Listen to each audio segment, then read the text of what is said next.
una cualidad renovada.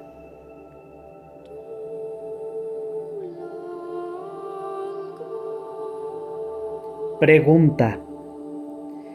Déjeme señalar que estas palabras suyas tan claras confirman una vez más la parcialidad, la miopía de los que han llegado a sospechar en usted intenciones restauradoras, planes reaccionarios ante las novedades conciliares. Usted no ignora que son bien pocos entre los que siguen siendo católicos los que ponen en duda la oportunidad de la renovación obrada en la Iglesia.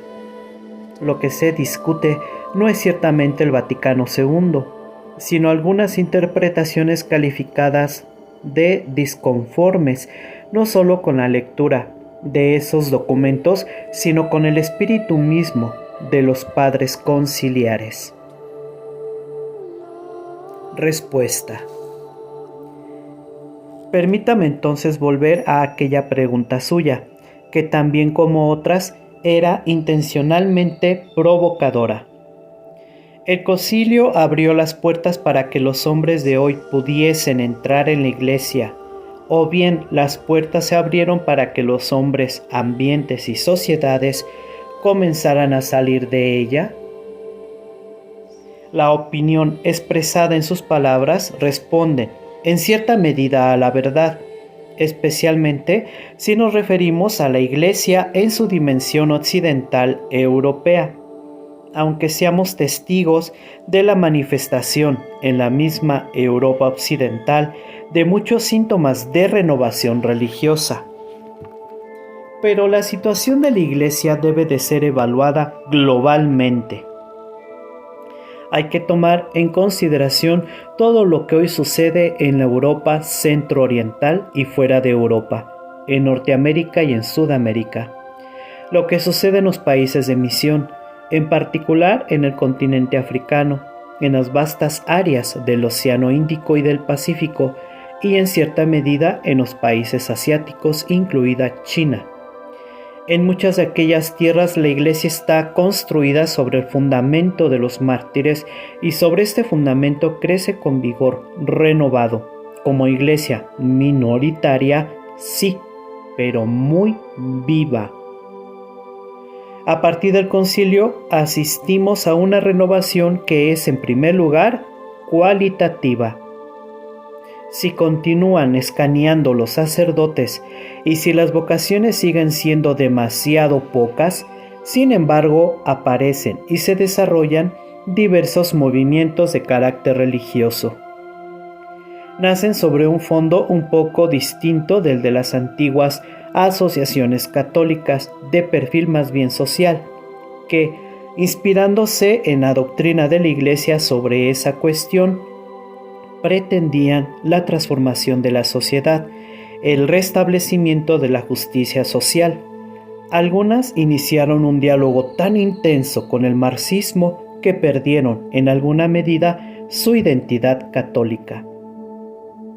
Los nuevos movimientos, en cambio, están orientados sobre todo hacia la renovación de la persona. El hombre es el primer autor de todo cambio social e histórico. Pero para poder desarrollar este papel, él mismo debe renovarse en Cristo, en el Espíritu Santo. Es esta una dirección muy prometedora ante el futuro de la Iglesia. Antes, la renovación de la Iglesia pasaba principalmente a través de las órdenes religiosas. Así fue en el periodo después de la caída del Imperio Romano con los benedictinos, y en el medievo con las órdenes mendicantes, franciscanos y dominicos. Así fue en el periodo después de la Reforma, con los jesuitas y otras iniciativas semejantes. En el siglo XVIII, con los redentoristas y pasionistas. En el siglo XIX, con dinámicas congregaciones misioneras como los Verbitas, los salvatorianos y naturalmente los salesianos. Junto a las órdenes religiosas de fundación reciente y junto al maravilloso florecimiento de los institutos seculares durante nuestro siglo, En el periodo conciliar y posconciliar han aparecido estos nuevos movimientos, los cuales aún recogiendo también a personas consagradas, comprenden especialmente laicos que viven en el matrimonio y ejercen distintas profesiones. El ideal de la renovación del mundo en Cristo nace directamente del fundamental compromiso del bautismo. Sería injusto hoy hablar solamente de abandono. Hay también retornos. Sobre todo, hay una transformación profundamente radical del modelo de base. Pienso en Europa y en América, en particular en la del norte y en otro sentido en la del sur.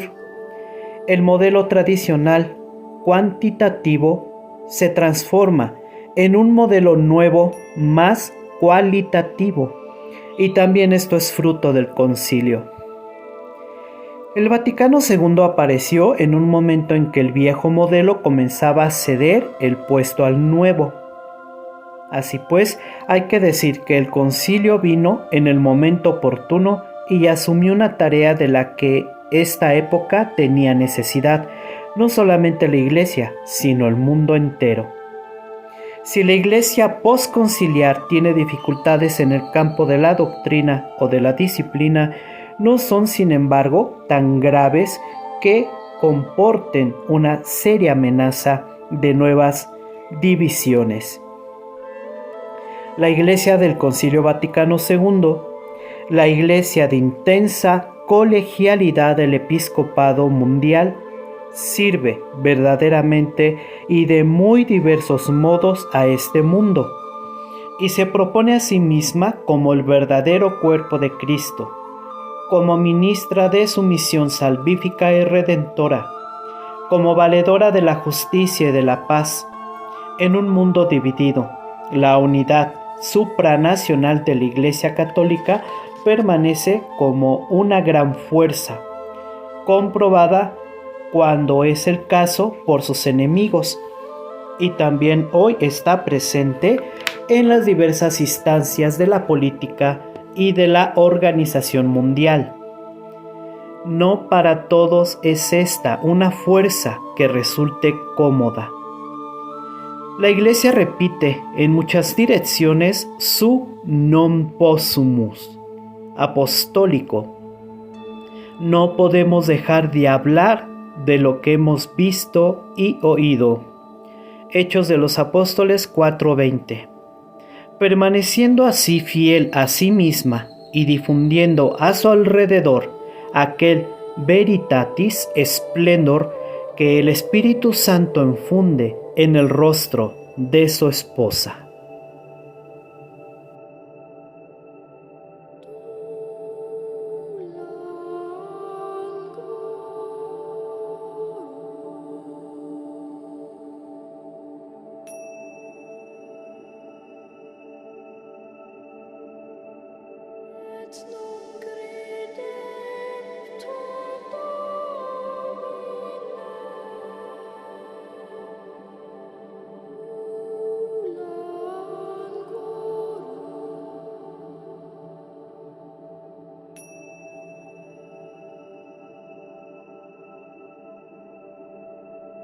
No.